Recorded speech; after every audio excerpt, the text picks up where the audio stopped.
Okay. Okay, we're going to have a moment of silent meditation and pledge to the flag.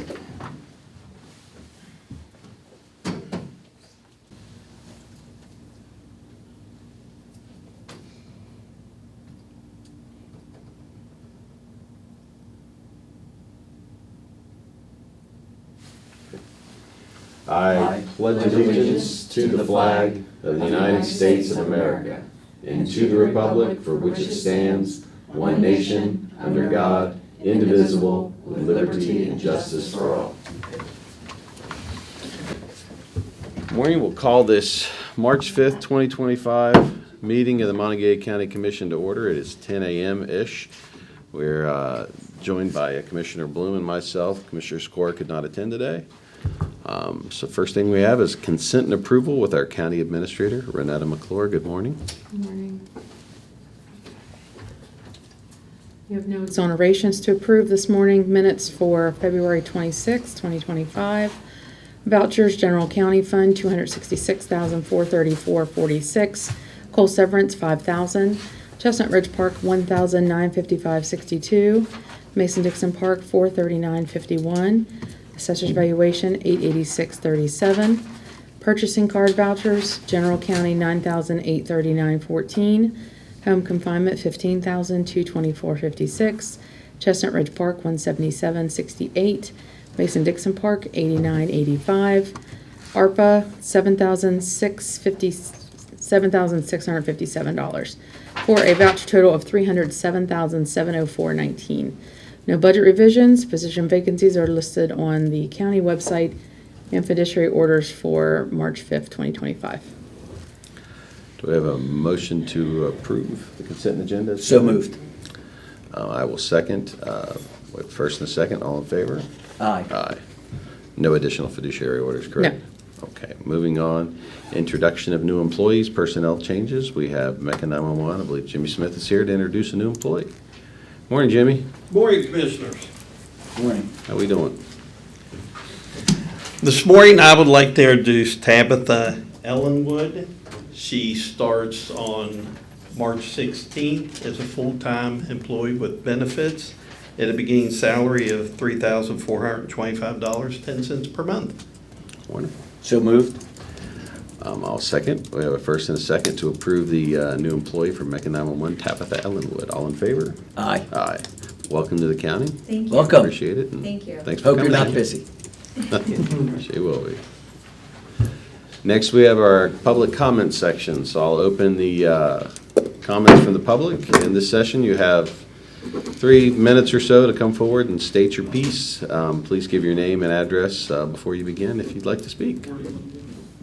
Anyone? Seeing no one, come forward. We will close comments from the public.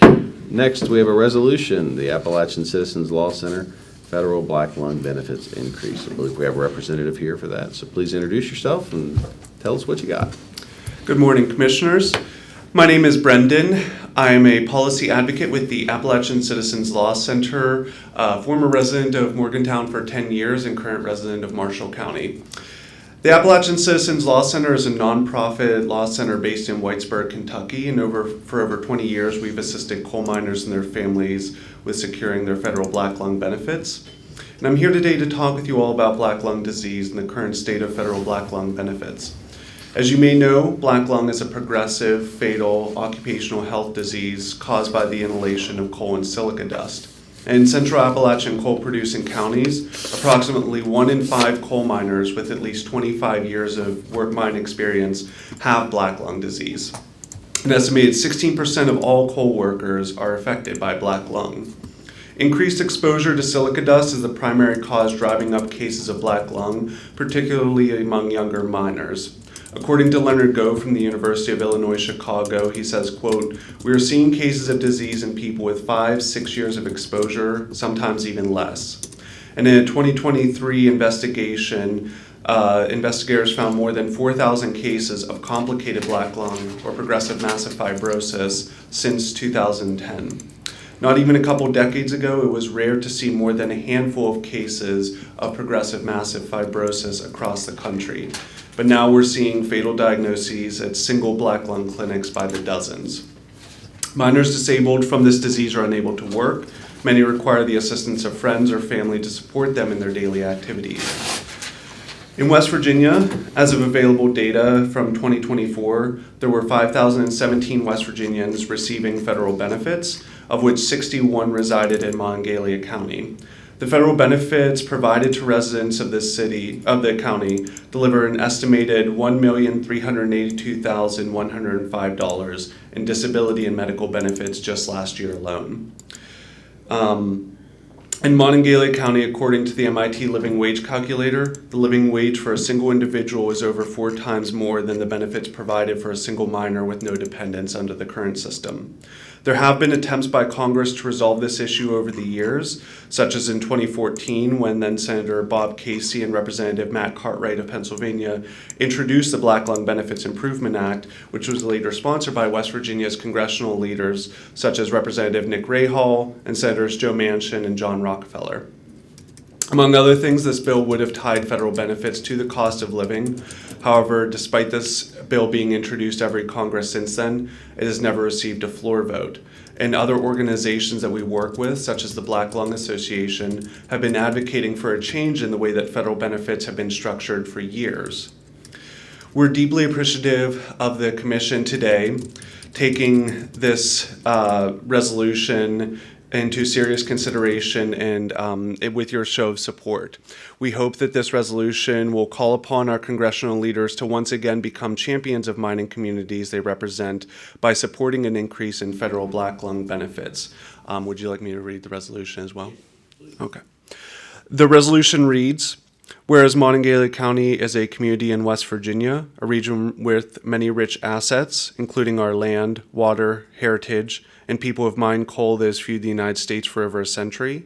And whereas one of the consequences of our history of coal mining has been that generations of our families and communities have suffered from high rates of black lung disease, an incurable and fatal disease caused by exposure to coal and silica dust. And whereas thousands of coal miners disabled by black lung disease and their dependents rely on these federal black lung benefits, including in fiscal year 2024, 5,017 West Virginians, of which 61 reside in Mon County. And whereas the federal benefits provided to the residents of Mon County delivered an estimated $1,382,000 in disability and medical benefits, providing an important financial lifeline to affected families and supporting the local economy through spending at local businesses and medical facilities. Whereas the spending value of federal black lung benefit payments have declined by over 30% since 1969 because black lung benefits are not tied to an increase in the cost of living or rise of inflation. And whereas the living wage in Mon County is over 4 times the amount of what is provided by federal black lung benefits rates, and whereas we are concerned about the general welfare of our mining families, specifically the impacts of rising inflation, and believe that our miners deserve to live their lives with dignity, therefore be it resolved that the County of Monongalia, West Virginia, urges U.S. Senators Shelley Moore Capito and James Connolly Justice II, along with U.S. Representative Riley Moore, to support and vote for legislation to assist disabled miners, including legislation to increase monthly black lung benefits rates. Thank you. Move that we support the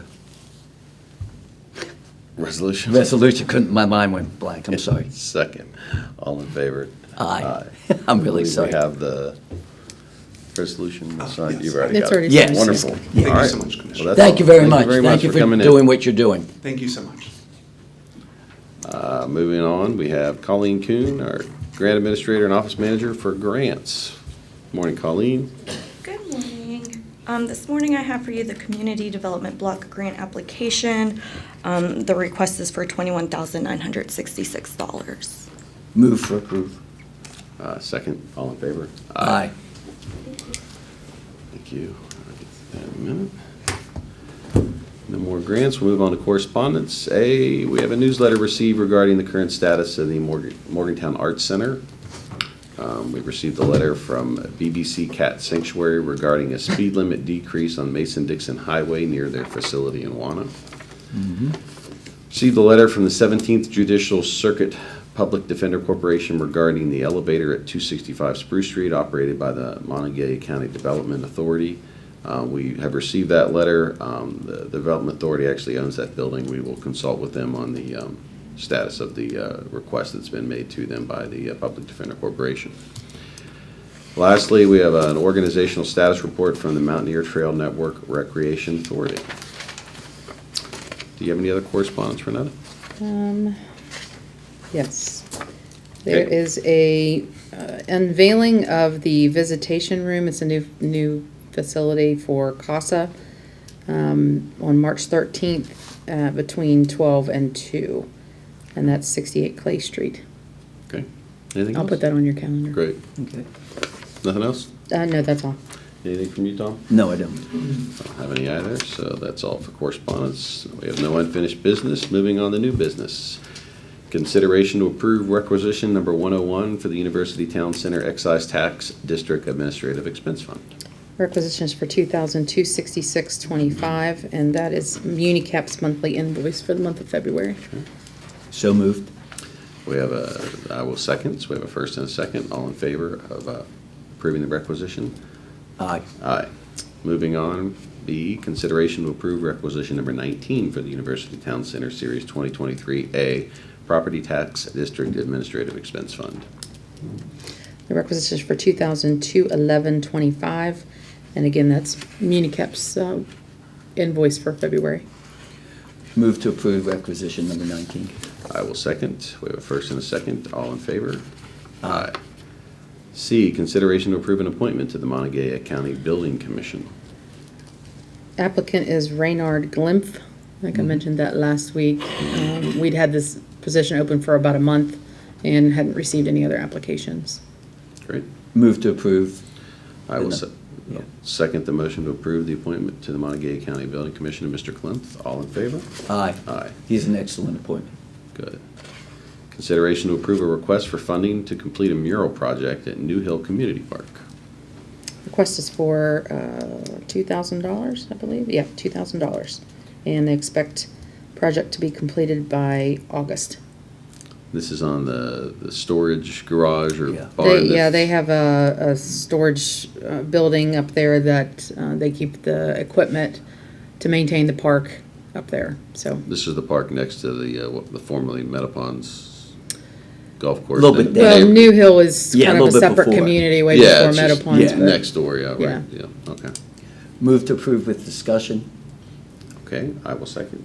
Yeah, I did receive a phone call before this, and there was graffiti all over the building. They asked if they could clean the building, which they did by themselves, and then this came out of the discussion, so I'm very excited that the community wants to do something, so I think it's a great project.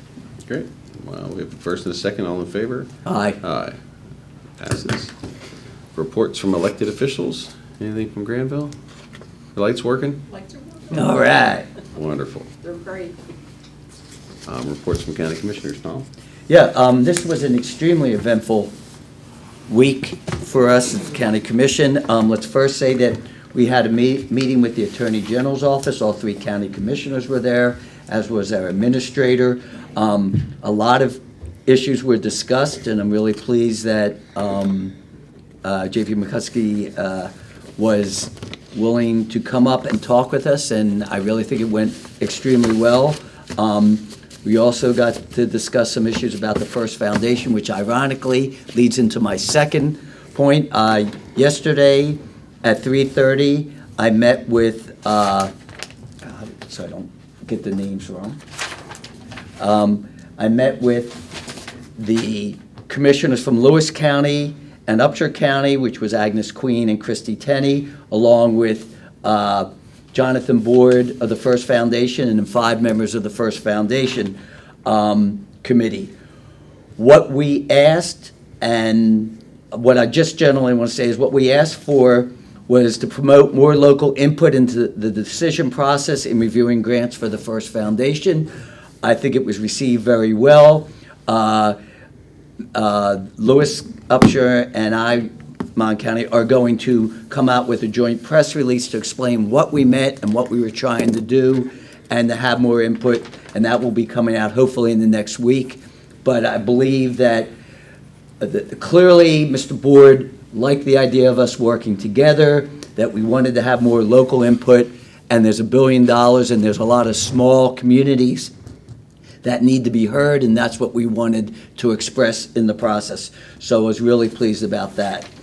The third issue, I was on the radio yesterday. Ms. Wees Michael has been working with all the cities in the county and WVU and DOH to work on what I would call more than just a cleaning project of the roads. Of the first area that we are looking at the end of the month will be from exit 155 all the way down past Two Sheets and up to the Coliseum. We have input from the different cities that are willing to work with us, and we are looking forward to be the first of numerous areas that we are going to clean up, because the problem is the DOH does what's called a core plan. Well, they'll cut the grass, and that's it, twice a year, and that's it. Well, you have the weeds, you have the problems of all, the pebbles and the problems that are building up, falling in the culverts. Over in Star City, the trash is just building up, and it's really not taken care of. What we are going to do as a community and the cities are working together to help start the process. That is one area. I know another area will be the Westover area. I know another area is going to be 705. So we're trying to come up with different entrances, Don Knotts Boulevard, different entrances, ingresses, and egresses to our community, and we're all working together. And I want to thank the mayors for willing to be a part of this. That's it. Okay. Piggybacking off a couple of Tom's things, in the last 2 weeks, we've met with the Attorney General, with the State Treasurer, and then yesterday I was supposed to attend a meeting. Renetta attended on our behalf with the new Director of the Department of Transportation, or Secretary of the Department of Transportation. It's kind of refreshing. It's a nice kind of, everybody's new in their positions, and they're actually reaching out to us up here in the northern part of the state. So hopefully it's a direction that's being taken down there for what we've heard is that there's a new commitment to addressing some of the needs we have in the northern part of the state where we may have been left a little in the behind before. So positive thinking. I'm encouraged by that action. So that's all I've got. With that, I'll entertain a motion to adjourn. Move to adjourn. A second, and we're gone. Be gone. Thank you.